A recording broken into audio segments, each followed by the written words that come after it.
June 20th, 1944. The Imperial Navy has been sent to halt an American offensive at Saipan. The U.S. fleet has been putting up a vicious fight, blasting hundreds of enemy planes out of the sky. Yet, Enterprise and her carrier comrades have been unable to locate the main enemy fleet. Now, the skies over the Philippine Sea are filled with American airplanes on the hunt for Admiral Ozawa. Target, the Japanese fleet. Objective, drive the remains of Ozawa's task force from the Philippine Sea. Strategy, fly constant searches until the Imperial ships are spotted and destroyed. But the seek and destroy mission goes on for hours. And still, Admiral Mark Mitcher cannot find Admiral Ozawa. Tension is high aboard the Big E as the afternoon wears on. But at 3:40 p.m., they hit pay dirt. 300 miles away, Enterprise search planes finally discover the enemy fleet. Among the Enterprise sailors in the sky is Tom Watts of Torpedo Squadron 10. I was in one of the search planes and found them that next day. Now, Mark Mitcher paces the deck of Carrier Lexington, knowing that the next few hours could change the course of the entire campaign. It will be 4 p.m. before he can refuel his bombers and get them airborne. If they launch late in the day, the air groups will have to fly for 2 hours before they reach the enemy. And even if they survive the battle, they will have to find their way back to the carriers in the dark. Sending the attack now could be a death sentence for hundreds of American pilots. A disaster for the entire Navy. But as each minute passes, Mitcher realizes that complete victory slips further away. Finally, he gives a simple order. Launch them.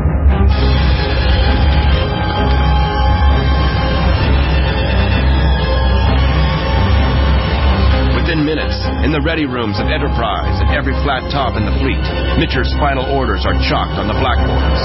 Get the carriers.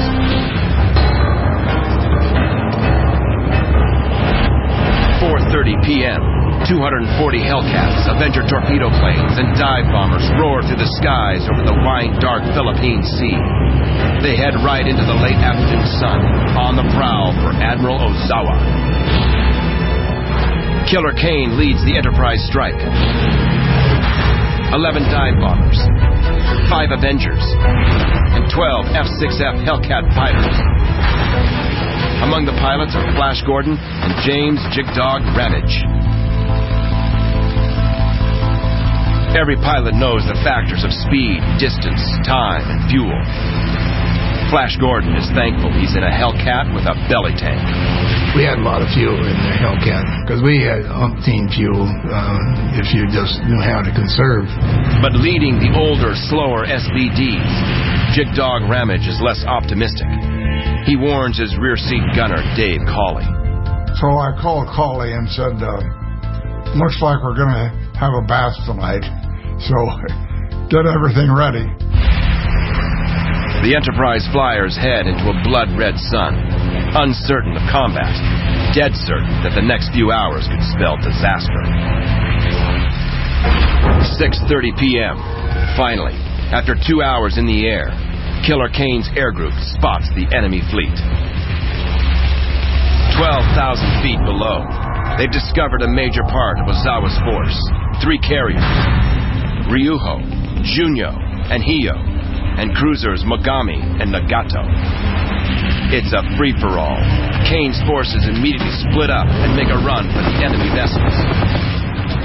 The Japanese surface ships open up with a deadly fusillade of flak as the dive bombers and Hellcats begin their assault. But they keep right on coming. Jigdog Ramage and 5 SBDs line up for a bombing run on the carrier Ryuho. Jigdog wings over and makes a steep dive on the enemy ship. I put the pipper, as we called it, just forward of the bow and went down to the 2,000 feet, maybe a little lower. Dropped my bomb. Ramage delivers 1,000 pounds of tear on the Ryuho and immediately pulls out of his dive. It's a crippling near miss. One by one, 4 other SBDs drop their payloads over the Imperial flat top. From his rear seat position, Cawley gets a choice opportunity to admire the grisly work of his comrades. Ryuho has been mauled, and carrier Hiyo is wounded by torpedoes and is burning. Enterprise bombheads help finish her off. Just as the Hellcats rejoin the dive bombers, Flash Gordon spots a target of opportunity.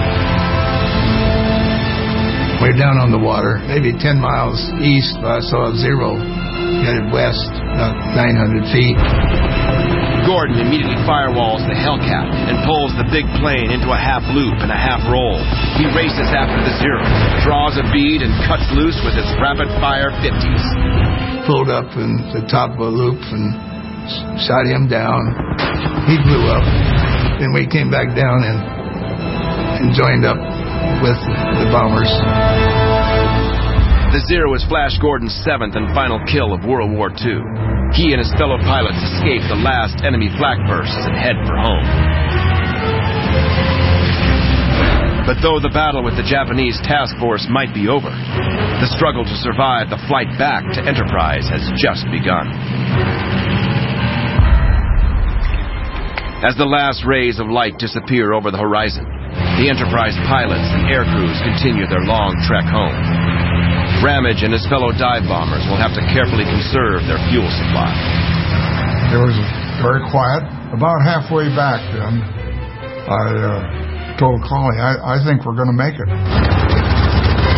But for some American pilots, their luck has run out. Many are battle damaged, and the heavy Avengers are already running out of gas. There's no telling if any of the flyers will ever see Enterprise or the American fleet again.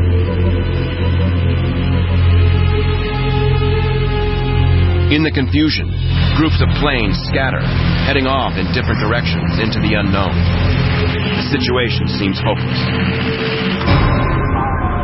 Over the radio, Enterprise pilots can hear the painful distress calls of their fellow airmen, followed by the sickening sound of aircraft hitting the water. Patches of green phosphorescence, the dye markers for aviators in distress, dot the blackness of the Pacific, marking the spot where the journey has ended for some Navy pilots. The painful odyssey goes on for 2 hours. It's absolute desolation, a dark sea that stretches endlessly in every direction. But then, just as all hope seems lost, Grim Reaper Flash Gordon sees the impossible. The destroyer escorts of the U.S. fleet.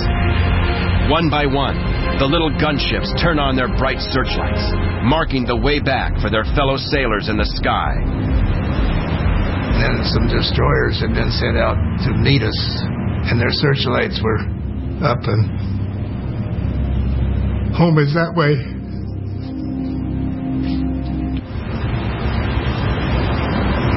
Back on Enterprise, her sailors and Marines can only wait and watch the dark skies for their warplanes and pilots. Our pilots had limited fuel left, and of course everybody was pulling for the guys to make it home.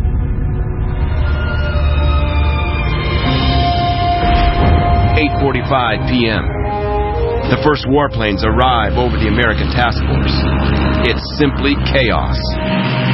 Most are flying on fumes, and even worse, distant lightning has confused some pilots, and now they're headed off in the wrong direction.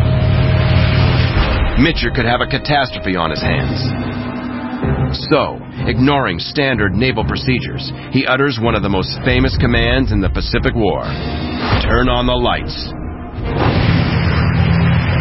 The entire fleet illuminates in a shower of search beams and running lights aboard the carrier decks. Even escort vessels fire off star shells to light up the skies. But the guiding lights are a mixed blessing for many of the pilots. Sounds real good to light up all the ships, but it was very difficult because you couldn't tell the carriers from the destroyers and cruisers and so forth. Night carrier operations are a new strategy, and most of the young pilots have never made a landing in the dark. Many of them make rough water landings. The air is filled with crunching sounds of steel and salt water.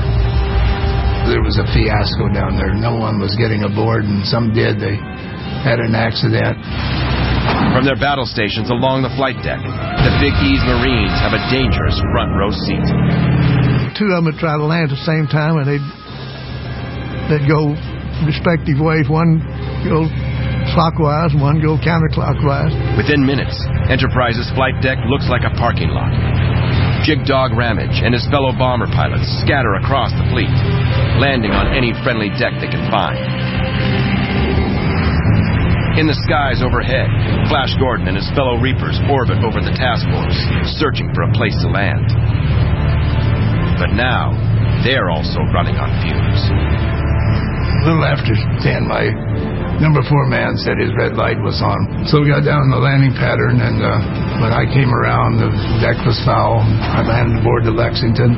Well, it was 10:20. I'd been in the air 6 hours. 10:20 p.m. The last of 23 planes that make it aboard Enterprise touches down on her flight deck. Most of them are from other carriers. In the confusion, the air groups have been completely jumbled up. But, miraculously, the Big E only has one pilot missing in the desperate night carrier landings.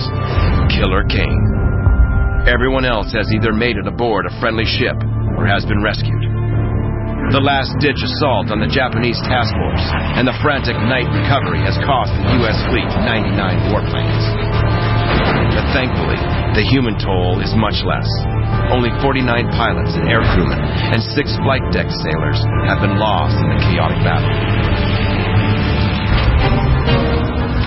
For the next 2 days, destroyer escorts crisscross the seas searching for Killer Kane. For some of these ships, the reward for a salvage flyer is an extra ration of ice cream for the crew.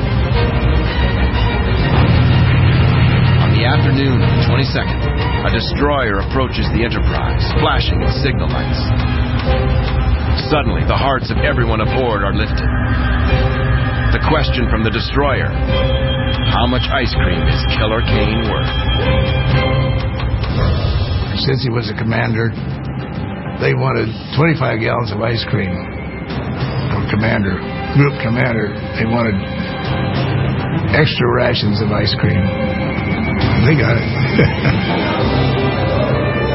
A few tubs of ice cream are a small price to pay for the veteran aviator.